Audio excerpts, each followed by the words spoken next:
Hello guys, तो क्या हाल है। तो गाइस, अभी तक भी हमारा प्राचीन डोमेन का मिशन चल रहा है और इसका मेरे को पता नहीं कि कब खत्म होने वाला है। तो गाइस, इसका हम लोग जल्दी से जल्दी ट्राई कर रहे हैं कि प्राचीन डोमेन से हम लोग वापस बाहर निकल आए, क्योंकि गाइस ये कुछ ज्यादा ही लंबा खींच चुका है। तो गाइस, जैसा कि हमने लास्ट एपिसोड में देखा था कि नितिन और सभी लोग अब बाकी सभी खतरों से बचते हुए उस हॉल के अंदर आ जाते हैं और उसके अंदर वह एक बड़ी सी मूर्ति देखते हैं जो एक बड़े से हाई लेवल स्पिरिट स्टोन्स के द्वारा बनाई जाती है। और जब वह लोग आगे बढ़ते हैं तो उनके रास्ते में बहुत से हथियार और जड़ी बूटियां आती है और वह उनको इकट्ठा करते हुए एक बड़े से हॉल के अंदर पहुंच जाते हैं, जिसके बाद में वहां पर उन्हें बहुत सारे मास्टर टीचर्स की लाशें मिलती है और उन लाशों को लेने के बाद में फिर वह नेक्स्ट कदम आगे की ओर बढ़ा देते हैं। लेकिन कुछ समय आगे जाने के बाद में वह सभी एक जगह पहुंचते हैं जहां पर उन्हें एक सिंबल मिलता है। वह सिंबल एक हाथ की जितना था और वहीं पर ही हमारा एपिसोड खत्म हो जाता है। तो चलिए शुरू करते हैं आज के हमारे नेक्स्ट एपिसोड को। अभी वो सभी उस सिंबल को एक्टिवेट करने के बाद में उस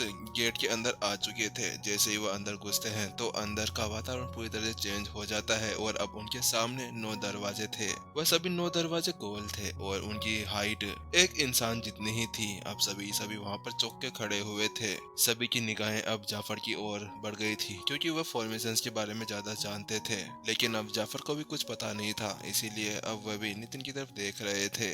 उनके सामने जो वो 9 दरवाजे थे वो बिल्कुल ही अलग थे। उनके अंदर अलग अलग चीजें थी। कहीं पर मृत्यु थी, कहीं पर कंफ्यूजन फॉर्मेशंस थी, कहीं पर कुछ था। और उनके अंदर ऐसे ही 9 तरह के एलिमेंट्स थे। और साफ साफ कहने का मतलब ये था कि अगर कोई भी बिना कुछ सोचे समझे उन दरवाजों के अंदर घुस जाता है तो फिर वहाँ पर उनके साथ में कुछ भी हो सकता था। या तो फिर वो वहाँ पर हमेशा के लिए ही फंस कर रह जाते, या फिर उसके अलग ये होता कि वह वहाँ से कभी लौट ही नहीं पाते और वहीं पर ही मारे जाते। यानी कि उन 9 दरवाजों में से केवल एक ही दरवाजा ऐसा होगा जिसके अंदर वह जाने के बाद में सेफ रह सकते थे। और क्योंकि उन सभी के पास में एक ही चांस था, इसीलिए वह सभी अब आगे बढ़ने का कोई भी चांस नहीं ले रहे थे। वह बिल्कुल भी यहाँ पर लापरवाह नहीं होना चाहते थे। जब सभी ने देखा कि गिल्ड लीडर जाफर भी अब नितिन की तरफ देखने लगे थे तो उन सब ने भी अपनी निगाहें नितिन की तरफ घुमा ली। और वहीं दूसरी तरफ उन सभी को इस तरह से अपनी ओर देखते हुए नितिन अपने सर खुजलाने लगा और वो मन ही मन में सोचने लगा, अरे आखिरकार मेरे से क्या चाहते हैं? क्या मेरे को सब कुछ पता होगा? ये क्या मतलब है, हर बार मेरे ऊपर डिपेंड हो जाते हैं। मेरे को तो ऐसा लगता है कि अब तो ये मेरे भरोसे ही इस प्राचीन डोमेन के अंदर आए थे। आखिरकार मैं कोई भगवान थोड़ी ना हूँ जो मेरे को हर एक चीज के बारे में पता होगा। हाँ, मान लिया कि मेरे को कुछ चीजों के बारे में पता है, लेकिन ये प्राचीन डोमेन है, इसके बारे में मुझे कुछ भी नहीं पता। उसके बाद में नितिन उनकी तरफ पलटता है और उनसे कहता है, आप सभी लोग मेरी तरफ ऐसे क्यों देख रहे हैं? सच्ची बता रहा हूँ, मुझे अभी तक इस प्राचीन डोमेन के बारे में सब कुछ पता नहीं चला है और मुझे नहीं पता कि आखिरकार ये सभी दरवाजे किस काम में आते हैं और इनके पीछे क्या छुपा हुआ है। वहीं दूसरी तरफ नितिन के विचारों को सुनने के बाद में जाफर ने अपना सिर हिला दिया और उसने बड़ी शांति के साथ में कहा, प्रिंसिपल नितिन, बात कुछ ऐसी है, जब से हम लोग प्राचीन डोमेन के अंदर आए हैं तब से आप ही है जो हमारी मदद करते हुए हमें यहाँ तक ला पाने में सक्षम हो गए हैं। और हम सभी को भी इतना ज्यादा नहीं पता फॉर्मेशन के बारे में जितना कि आपको पता है। इसीलिए अब आप जिस दरवाजे को चुनते हैं हम भी उसी के अंदर चले जाएंगे। हम आपके ऊपर कोई भी ब्लेम नहीं लगाएंगे, बस हम तो आपके पीछे ही रहना चाहते हैं। जाफर की बात सुनने के बाद में अब सभी भी यही बोलने लग गए, हाँ प्रिंसिपल नितिन, आप इसकी चिंता ना करें। आप जिस दरवाजे को चुनेंगे हम उसके ऊपर कोई भी ऑब्जेक्शन नहीं उठाएंगे।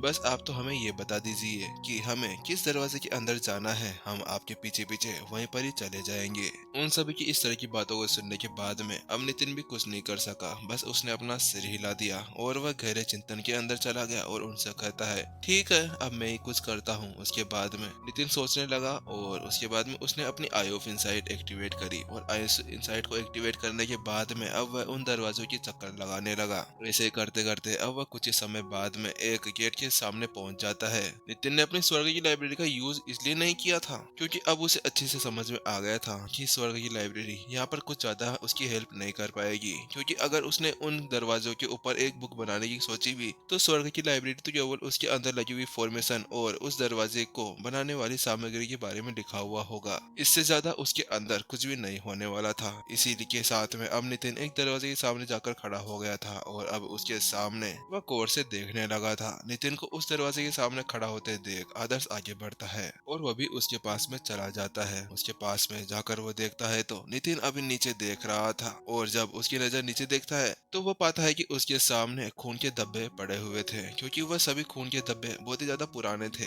इसीलिए वह पूरी तरह से सूख चुके थे। आदर्श ने उन खून के धब्बों को देखा और उसने कहा, प्रिंसिपल नितिन, मुझे ऐसा लगता है कि ये खून के धब्बे यहाँ पर किसी ने जान कर छोड़े हैं, क्योंकि मुझे तो ऐसा नहीं लगता कि किसी के हाथ से ऐसे खून बह रहा हो और वह यहाँ पर ऑटोमेटिक ही टपक गया हो। ऐसा लगता है कि वह हमें यहाँ पर एक निशान छोड़ देना चाहते थे। आदर्श की बात सुनने के बाद में नितिन ने भी अपना सिर हिला दिया और उसके बाद में उसने फिर से अपनी आईओएस इनसाइड का एक्टिवेट करते हुए उस खून के धब्बों को देखने लगा। जैसे ही वो खून के धब्बों को देखता है उसके बाद में उसकी आंखों के अंदर ग्रीन लाइन सी दिखने लगती है जो उसकी पूरी आंखों को ढक लेती है। उसके बाद में वह उस खून के धब्बों को देखने के बाद में उसके सामने अब एक दृश्य दिखने लगा था। उसके बाद में वो देखता है कि पुराने प्रिंसिपल शेखर ने ही इन खून के धब्बों को यहाँ पर गिराया था। उनको देखने के बाद में नितिन मन ही मन में सोच रहा था, मुझे लगता है कि वह सभी यहाँ तक पहुँच चुके थे और उन्होंने हमारे लिए ये खून के धब्बे के निशान पीछे छोड़े थे। मुझे ऐसा लगता है कि वह सभी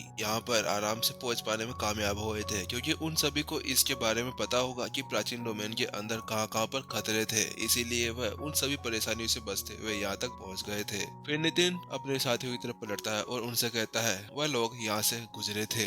नितिन की बात सुनने के बाद में बिना किसी टाइम गवाए आदर्श आगे बढ़ता है और वह नितिन से कहता है, ठीक है तो प्रिंसिपल नितिन, अगर आप ऐसा कह रहे हैं तो फिर हम सभी को भी यहीं से ही आगे जाना चाहिए। ऐसा करने के साथ में ही आदर्श ने अब उस दरवाजे के अंदर कदम रख दिया था और उसी का साथ देते हुए सभी अब उसके पीछे पीछे चलने लगे। जैसे ही उन सभी ने उस दरवाजे के अंदर एक कदम रखा, उनकी आंखों के सामने का पूरा दृश्य ही पूरी तरह से चेंज हो गया था। वहाँ पर ठंडी ठंडी हवाएं चल रही थी, मौसम बिल्कुल अलग था। उनके पैरों के नीचे फूल के गार्डन था। उनके सामने का वह नजारा बिल्कुल ऐसा लग रहा था जैसे कि वह कोई स्वर्ग के अंदर आ गए हों।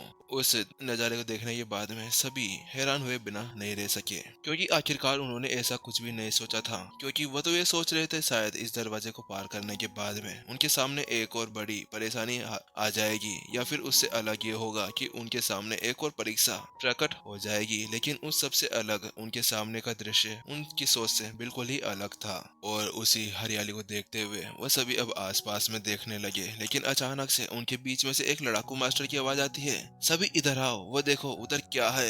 एक लड़ाकू मास्टर उस फूलों के गार्डन के बिल्कुल बीचों बीच में इशारा करता है तो वहाँ पर देखा जाता है कि वहाँ पर एक बड़ी सी मूर्ति खड़ी थी। उस मूर्ति को देखने के बाद में सभी अब उस लड़ाकू मास्टर के पीछे पीछे उस तरफ चले गए। जब सभी वहाँ पर पहुँचते हैं तो अचानक से नितिन की आवाज आती है, ये तो ओल्ड एंसेस्टर फराज है। क्योंकि जब पिछली बार नितिन ओल्ड एंसेस्टर फराज से मिला था तभी उन्होंने उसकी शक्ल देख ली थी, तो इस बार उसके लिए इस मूर्ति को पहचानना बिल्कुल आसान हो गया था। ओल्ड एंसेस्टर फराज की वह मूर्ति मास्टर टीचर्स के वस्त्र पहनी हुई थी और बिल्कुल भव्य लग रही थी। जैसे ही उन सभी ने ओल्ड एंसेस्टर फराज का नाम सुना, अचानक से उन सभी की आंखों के अंदर चमक आ गई। सभी कॉम्बैक्ट मास्टर्स नीचे बैठ जाते हैं और वह सभी की सभी ओल्ड एंसेस्टर फराज को सम्मान देने लगते हैं, क्योंकि आखिरकार वह सभी ओल्ड एंसेस्टर फराज का सम्मान करते थे, क्योंकि उन्होंने इतनी ज्यादा ताकतवर सील जो बनाई थी उन सभी राक्षसों को पीछे रखने के लिए। वहीं पर दूसरी तरफ अब कॉम्बैक्ट मास्टर्स को भी नीचे झुकते हुए देख सभी मास्टर टीचर्स भी उनके साथ में नीचे झुक गए थे। लेकिन वहीं दूसरी तरफ उन सभी को इस तरह से ओल्ड एंसेस्टर फराज के सामने झुकते हुए देख नितिन बिल्कुल अजीब सा महसूस कर रहा था। उसका चेहरा पूरी तरह से लाल हो गया था और वह अपना सर नीचे झुकाए खड़ा हुआ था।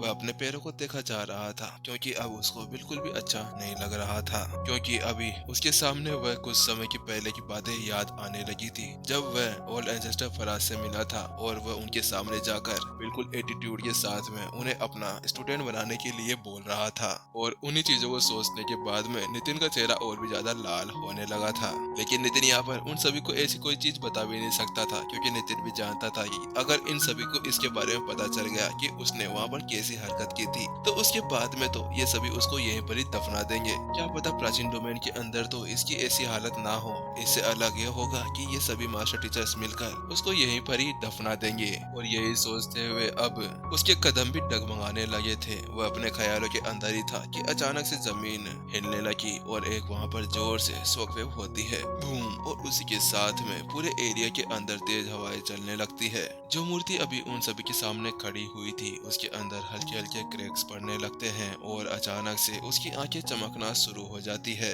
उस मूर्ति को इस तरह से हिलते हुए देख सभी की आंखें और रोंगटे खड़े हो जाते हैं। ये क्या हो रहा है प्राचीन? एंसेस्टर फराज तो वापस से जिंदा हो रहे हैं। सभी को इस तरह से हैरान देखने के बाद में नितिन ने उन सभी से कहा, नहीं नहीं, ऐसा कुछ भी नहीं हो रहा।